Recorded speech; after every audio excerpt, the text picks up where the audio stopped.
Narcissist versus shelf, intimate partner, secondary source. The following is a breakdown of an interaction between a mid-range narcissist and a standard empath. The two are in a formal relationship of narcissist and shelf, intimate partner, secondary source, SIPS, which those not benefiting from such knowledge would see as a married person who is having an affair with someone who is the other woman or man. In this instance, the narcissist is married and the SIPS is the other woman. The narcissist and the SIPS have spent the weekend together away in a coastal city. Therefore, the SIPS is off the shelf for the extent of the duration. She is painted white. The narcissist received positive fuel of a very good potency, massive quantity because it was in person and there was sexual interaction, and the provision of this fuel was constant because they were together all weekend.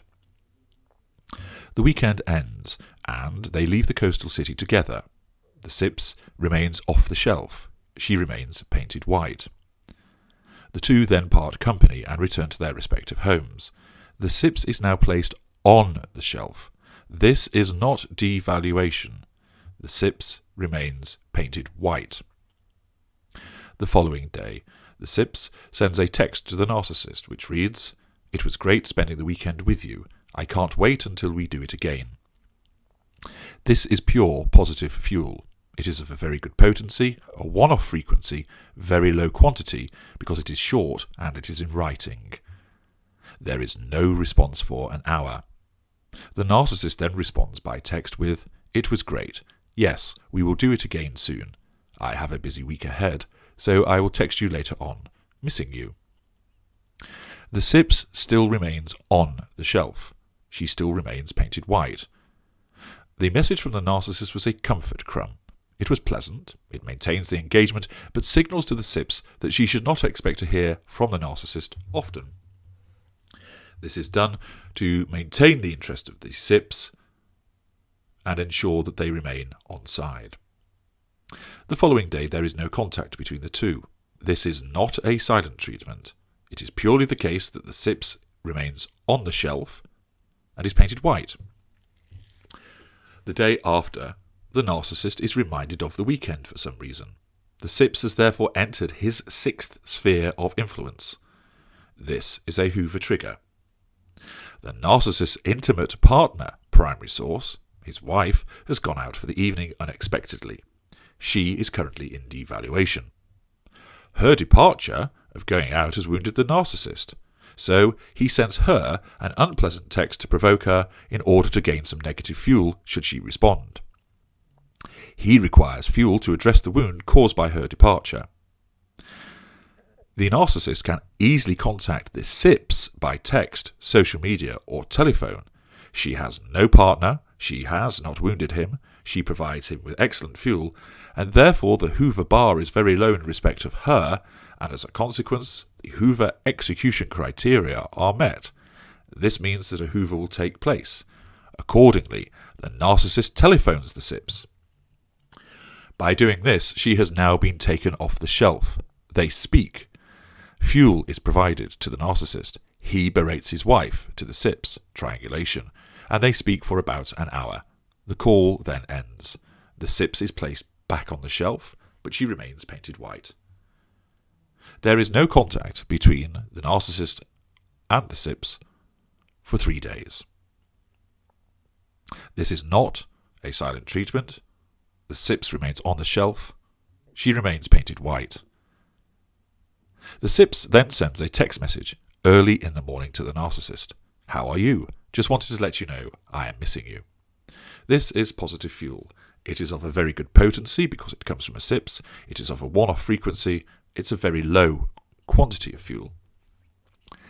There is an instant response from the narcissist by text. This is because the SIPS entered his sphere of influence, causing a Hoover trigger. He was easily able to respond by using an electronic conduit to do so. And all of the other factors that constituted the Hoover execution criteria were met. So he responds by hoovering her very quickly with a short text, writing, "I miss you too." The SIPS sends a further text thereafter. I cannot wait until we can see one another again. This is positive fuel of a very good potency, one-off frequency of a very low amount. There is no response from the narcissist. The SIPS remains on the shelf. She's painted white. The narcissist has not given a silent treatment, but the lack of response is purely symptomatic of being on the shelf. The following day, the SIPS text the narcissist again early in the morning. Hi, are you okay? This is positive fuel, very good potency, one-off frequency, very low amount. There is no response. The SIPS is still on the shelf. Painted white. This is not a silent treatment. This is not devaluation. The SIPS waits 30 minutes and then texts again. Please, will you answer me? I hate not hearing from you. This is positive fuel, very good potency, one-off frequency, very low amount. 10 minutes later, the narcissist replies by text. I was in the shower. Busy day ahead, will text later. This is a comfort crumb.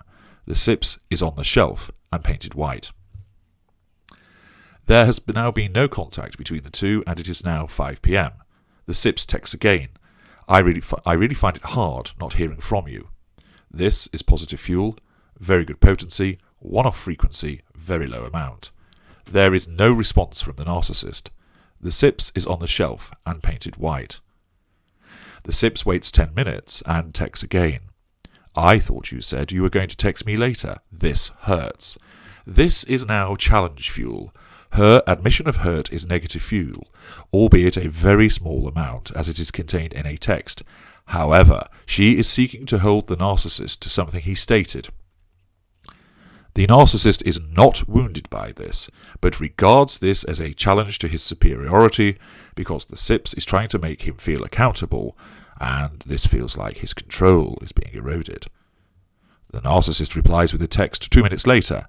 I told you I had a busy day ahead. I am in a meeting. He is providing an explanation and asserting his superiority by looking to close the matter. He has not been provocative and is not seeking further fuel from the SIPS. The SIPS answers immediately. Sorry, I didn't know. When will you text me, or will you give me a call? This is challenge fuel again.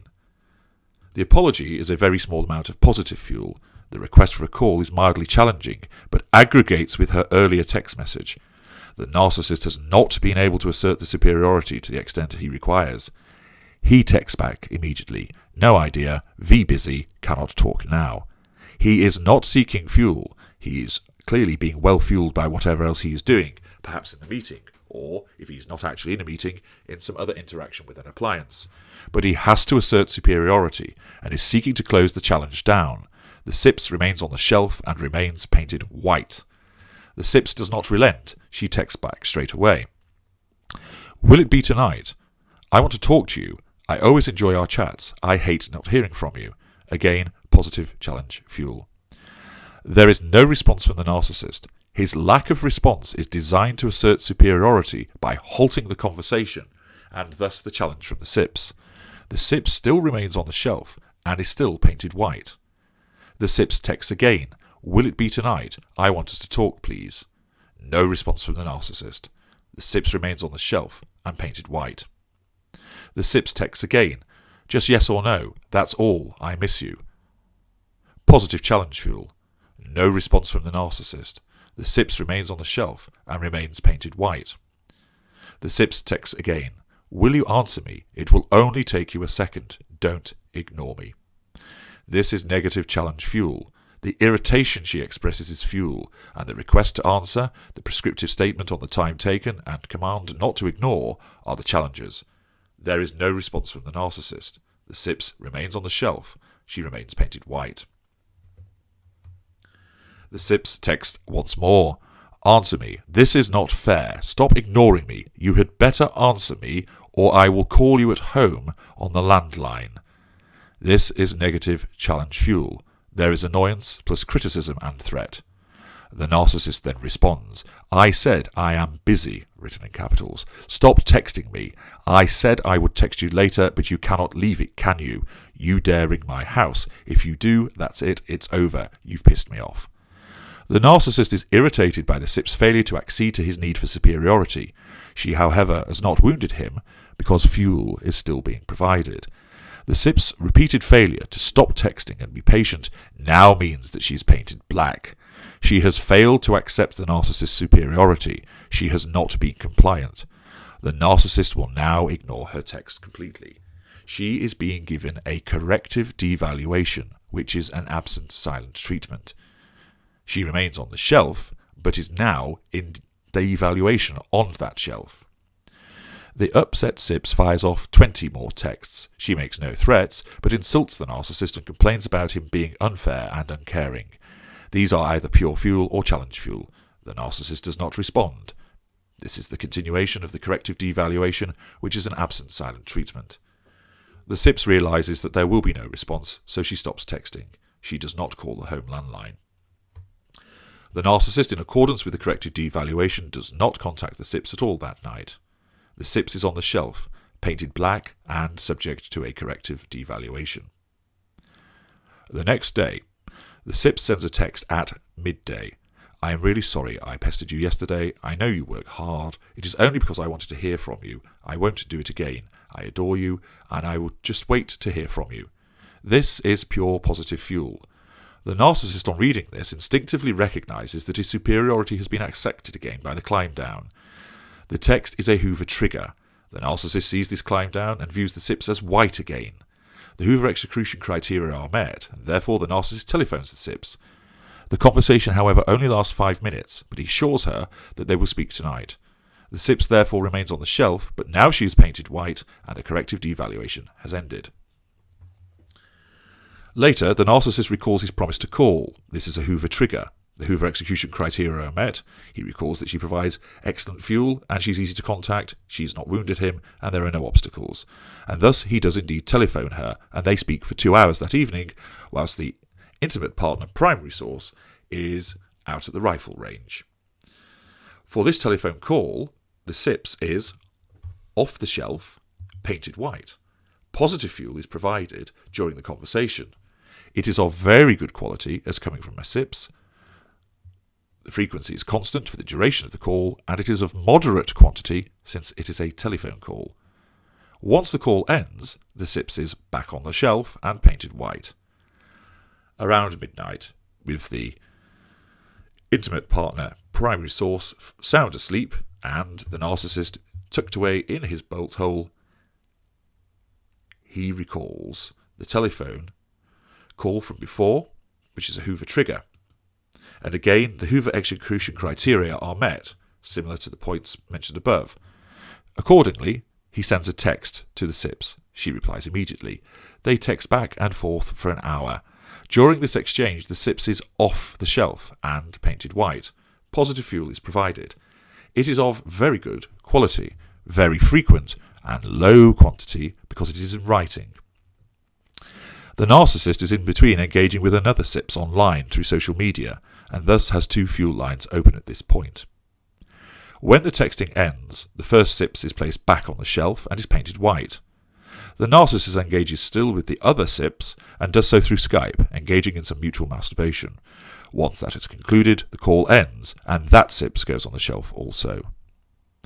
Accordingly, this short series of interactions provides you with the pattern of behaviours, clarifies how the appliance is regarded, how a corrective devaluation works, shows the shift from white to black to white, the fuel gathered, and the type of interaction that occurs when somebody is placed on the shelf or off the shelf, along with the entwinement with other appliances also.